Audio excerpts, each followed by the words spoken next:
Welcome to part 7 of my interview with Dr. Sheldon Wolin, who taught politics for many years at Berkeley and later Princeton.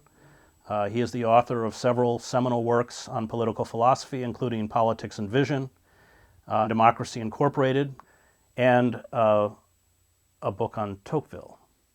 And it's Tocqueville who I think expresses this notion of participatory democracy that you embrace. And I wondered if you could explain what that means and set it against what you call, I think, manufactured democracy.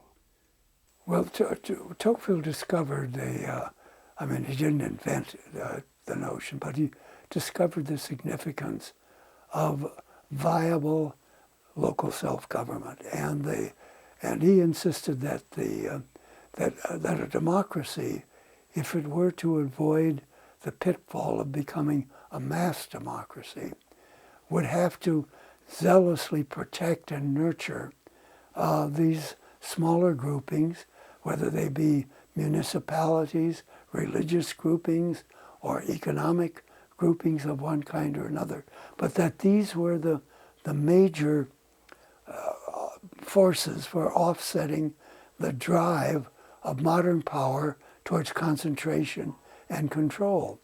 So that that was the basic struggle for him, was between these two forces. And he saw in the New England town meetings and in the New England local self-government schemes the answer to how you kept democracy alive.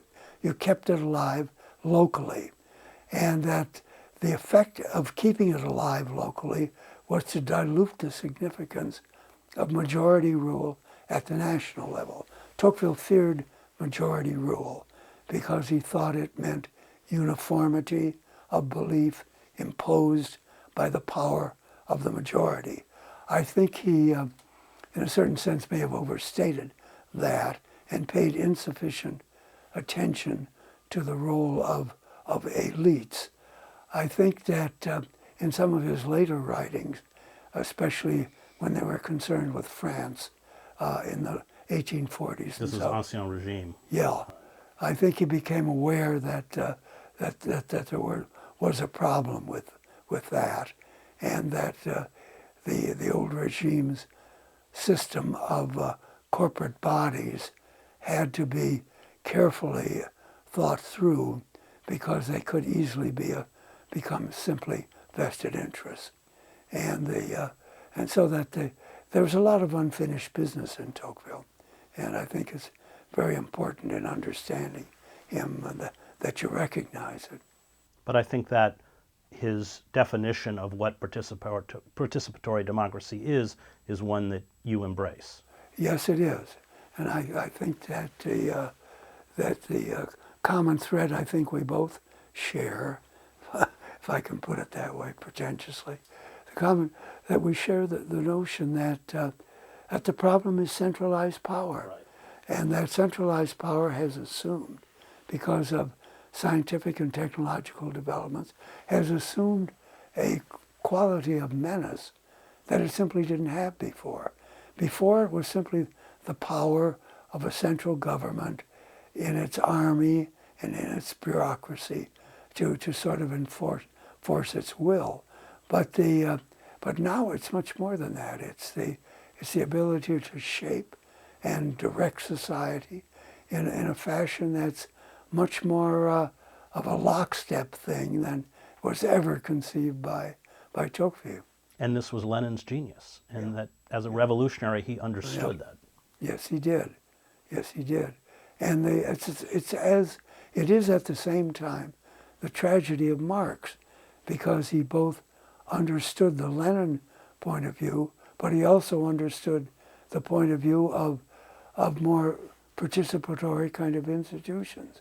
And I think he never managed to overcome that, because he thought that revolution required mass movements, mass organization, and that once you got there, you didn't know what to do with it after the revolution, except sustain it in certain institutions, and that the problems of participation and the kind of experience Marx wanted people to get in running government, in running economic institutions, was becoming increasingly more difficult. And what Lenin grasped is that the goal was to seize those centers Yeah. of power, Yeah, destroy the Soviets, Yeah. destroy autonomous power, yeah, and in essence harness that system which you talk about, that Yeah. complex system, to his own ends. yeah. And to simplify it in doing it. I mean, not just take it over, but refashion it in a way that was harmonious with this kind of central regime he wanted. In other words, you didn't just take over local institutions and local parties and so on and so forth, which had their own histories and ideologies and practices, but you reshaped them. And you reshaped them in accordance with a centralized power system that Lenin, I think, very unfortunately, led towards uniformity. Because I think he saw, or thought he saw, that uniformity was also a key to exercising power in a way that could change a whole society, a way that you could not do it if you kept recognizing differences, tolerating them, even encouraging them. Well, he didn't tolerate any differences at all, starting with Bakunin. No, he didn't. he certainly didn't. Adam Ulin, in his great book on Lenin Bolsheviks, said that the only people that Lenin finally admired deeply were quite successful capitalists. Because they had accomplished in the capitalist world what he was seeking to accomplish. In that uniformity and that complete hierarchical, repressive and unforgiving system that in many ways just became a form of state capitalism. Right, true enough. You had published, I think it was for 5 years, this journal, Oh, yes. Democracy. I see you have the great historian Arno Mayer contributed to this. Yes, he was on the editorial. He was on the 1982, which must have boosted your esteem and popularity at the politics department at Princeton. Oh, yes. Oh, yes. I remember once when I was editing that journal, I left a copy of it on the table in the faculty room, and hoping that somebody would read it and comment. I never heard a word. No, and during all the time I was there and doing Democracy, I never had one colleague come up to me and either say something positive or even negative about it. It's just absolute silence. What you did? It was 5 years that you did it. Yeah. And why? Why did you see the need for this journal? Well, I saw a need for it because I thought a couple of things. I thought political theory had to justify itself not just as an historical discipline that dealt with the critical examination of idea systems, but also that political theory had a role to play in helping to fashion public policies and governmental directions, and above all, civic education, in a way that would further what I thought to be the goals of a more democratic, more egalitarian, more educated society. And I assume that's because you saw within the intellectual landscape that was not being addressed. I didn't think it was. I mean, I had respect for the people, especially at The Nation magazine, which I thought was trying very hard. My problem with The Nation, I thought, was that it was, I hate to appear this way, but I didn't think its intellectual level was very high. And that mattered because its arch enemy, the New Republic, whatever you may think about its politics, managed to attract intellects of a pretty high order. And that meant that the liberal radical case was not being presented at its best, and that it was that it was mostly a kind of responsive set of reactions to what the government was doing or what capitalists were doing, but had no coherent idea of what they really wanted to get to in terms of a just and more equal society. Were you seeking to do what Dwight MacDonald did with politics? A bit. I admired his work. I thought he was a real breaker. And I certainly did learn from him about trying to do something like this. I think he's underappreciated. Yeah. Very much underappreciated. He was a little quixotic, but... You know the great story about him and Trotsky? He was not orthodox in any of his beliefs, but for a while he was a member of the Trotskyite party. But of course he kept writing things that Trotsky didn't approve of until a letter came from Mexico from Trotsky, said that everybody has the right to the stupidity of their own beliefs, but Comrade MacDonald over-abuses the privilege, and he was expelled. But he did very much what you did, and he attracted the kind of intellectual, radical thinkers, I mean, everyone from Orwell to Hannah Arendt to Bedelheim, who were not being published. And I know you had written for a while for the New York Review of Books, and with the rise of that neoliberal embrace of what became corporate capitalism, were essentially dropped from, if we want to call the New York Review of Books the mainstream. Yeah, it did. It was too bad. I enjoyed that relationship, and it was a long-standing relationship where I was a contributor almost from the first edition of the New York Review of Books. The kind of interesting about my rupture with the New York Review of Books, it came about, although it was probably festering, because I was moving more towards the left, they were moving more towards the center. The rupture came when one of the editor's friends in the New York Circle of Intellectuals wrote a book on education. And Bob Silver gave it to me to review for the New York Review of Books. And I thought it was not a very good book, and I thought that it was not even a liberal view of educational reform. And I said so in it. And he refused to publish it. Well, what's so interesting is that the author of that book, about a decade later, publicly disowned the book because she too regarded it as not really sufficiently advanced or liberal in its viewpoint. But, that was 10 years later. It didn't do me any good.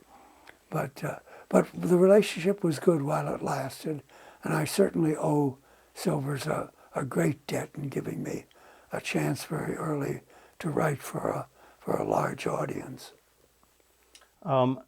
When you talk about participatory democracy in an age of superpower, in an age of inverted totalitarianism, how is that going to now express itself within that superstructure? Well, I think it will express itself.